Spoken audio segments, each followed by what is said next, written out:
Hey folks, and welcome to week number 7. This week we've got two due dates, Saturday and Thursday. So for Saturday, I want you to watch the week 7 video. Obviously, you're doing that right now. I want you to add game plan notes to your essay too. I'll walk you through that in just a moment. Listen to the Science versus Artificial Sweeteners podcast. Read the sample essay 3. We're going to get ready for next week a little bit here. And then begin the research discussion round number 2. Now, this is just going to take place in the discussion board, so there's no Google Doc here. Also, then on Thursday, you want to check your email for your essay 2 peer review assignments. Watch how to use the Google Docs video if you need to, if you're not familiar with using Google Docs, particularly for peer review. Complete peer review. Complete the research discussion. Okay, so we're going to begin it by Saturday. Initial post by Saturday, complete by next Thursday. Read the essay 3 assignment, and then write and submit your essay 3 proposal. Let's go ahead and get into the details here. Okay, so the first thing I want you to do is to add game plan notes to your essay 2. Now, you will probably remember that we worked with this document. It's called the 102 Game Plan document. And earlier this semester, I had you guys put a copy of this in your Google Drive. So you should be able to go back into your Google Drive and find it. And in that document, I had you identify the strengths and weaknesses from essay 1, what you thought was there, and then after you got your feedback on it, what we saw specifically there. So you may have gone in and added some reflection, just your thoughts about how you did on it and what you need to think about moving into the future. Now, what I want to work on today is the game plan. So what I really want you to do is just kind of take these weaknesses in particular here and things you're worried about with essay 2 and write I need statements. So you might say, I need to ensure that my thesis statement is clear, or I need to work on transitioning from one idea to the next in a more interesting way. Whatever, okay? Think about the things that you felt were weaknesses before that I noted were weaknesses on essay number 1, and then just write I need statements under the game plan here. This is the sort of a working document that we're going to use throughout the course of the semester. Once you've done that, what I want you to do is just copy and paste these game plan notes into your essay. Now, where are you going to do that? How are you going to do that? One of the things you're going to see, and this is down here on Thursday, okay, you're going to get peer review assignments. I'm going to put these things into Google Docs. Once you get your peer review assignments, you'll have access to every essay in your group, your own plus everybody else's. What I want you to do is just say on the, let me think if I could do this. So what I want you to do is open your own essay. Let's pretend this is your essay for a second. This is our introduction workshop from last week. But just highlight the first sentence, or even, if your name is at the top, you've got a heading or whatever, just add a comment and copy and paste all of those I need statements into this box, okay? We're going to use that in the peer review process, okay? So that's going to be our first step. Once you get your peer review groups and get access to those essays, just add one comment to your own essay with your I need statements. Okay, so that's the first thing we need to do, add those game plan notes. I'll talk a little bit more about peer review in a second, okay?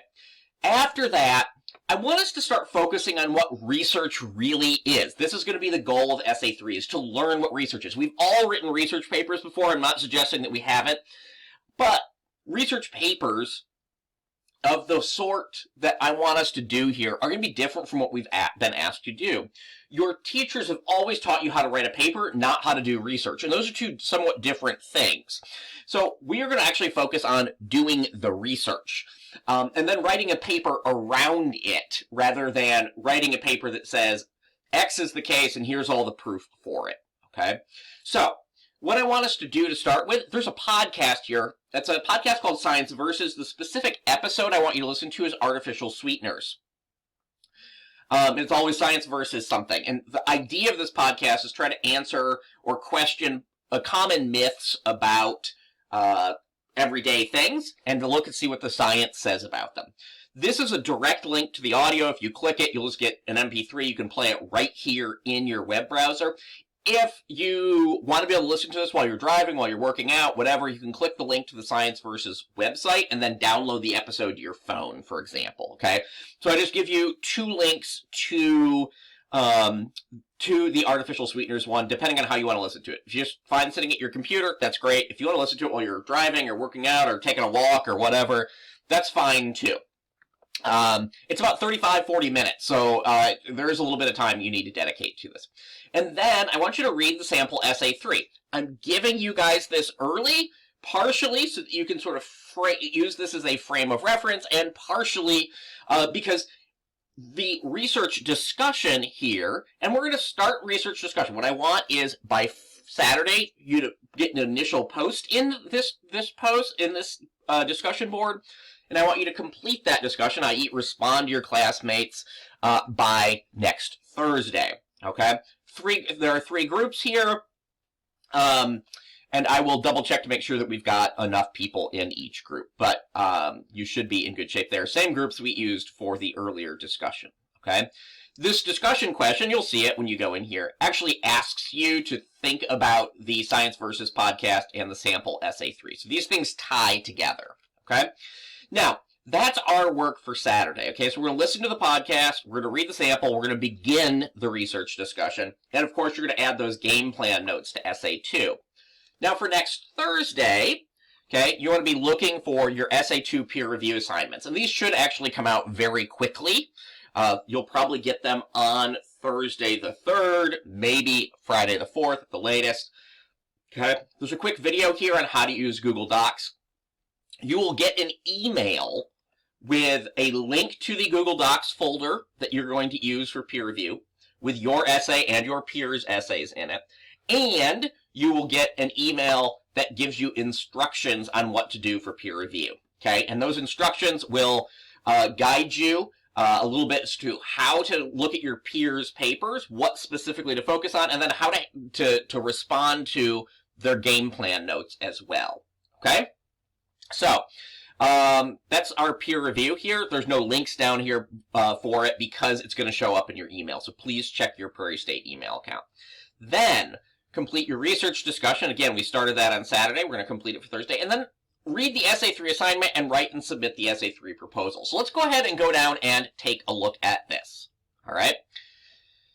All right, so the Essay 3 folder down here has got a bunch of stuff in it. There's a template. Again, this is just to write your proposal for essay number 3, and then a sample essay 3 proposal. And we'll take a look at that proposal in a moment, okay? And then there's obviously a place to submit that proposal, due, of course, next Thursday. There's also this Ad Fontes media bias chart, and you'll see how this works in just a second. Okay, so here we are, the Essay 3 assignment. I just want to point out real quick, it's due, like, I think April 7th or so. We've got a good month to work on it. As has been the case with our earlier essays, these are not just like one thing that we sit down and write and are done with. It's a project that we work on.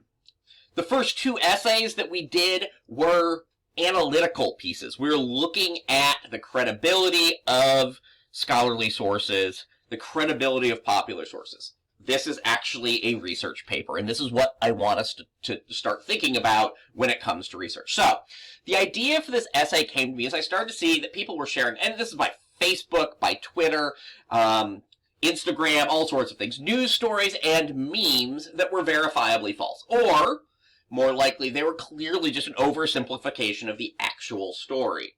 Okay? But these sorts of news stories and the way we respond to them started me thinking that we've got a huge portion of our news from sources that didn't exist a generation ago. When your parents and my parents were early adults, the internet as it exists today wasn't there.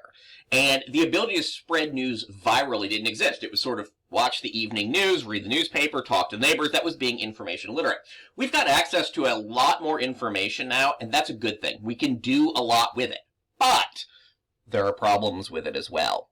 Okay? And the problem is it's very easy to spread inaccurate information more quickly and to more people. So, a couple examples of this. The belief that vaccines are unsafe, that they cause autism. This is something that has kind of popped up here and there. It's all based upon one study that was discredited many, many years ago. Jenny McCarthy, however, when she was on The View, talked about it, and now it has taken such hold in certain communities that we get outbreaks of measles that we never saw 30 years ago because so many people are hesitating about getting basic vaccines because they're worried that they're unsafe. Okay? Sarah Palin talked about the fact that the Affordable Care Act, Obamacare, limited cancer care to those over 75. She claimed that at 75, like, you just didn't get care anymore and the country was just going to let you die. Simply untruthful, but it really took hold in certain communities. And it became so prevalent that there are people in this country who, to this day, a decade after Obamacare was put into place, who still believe this.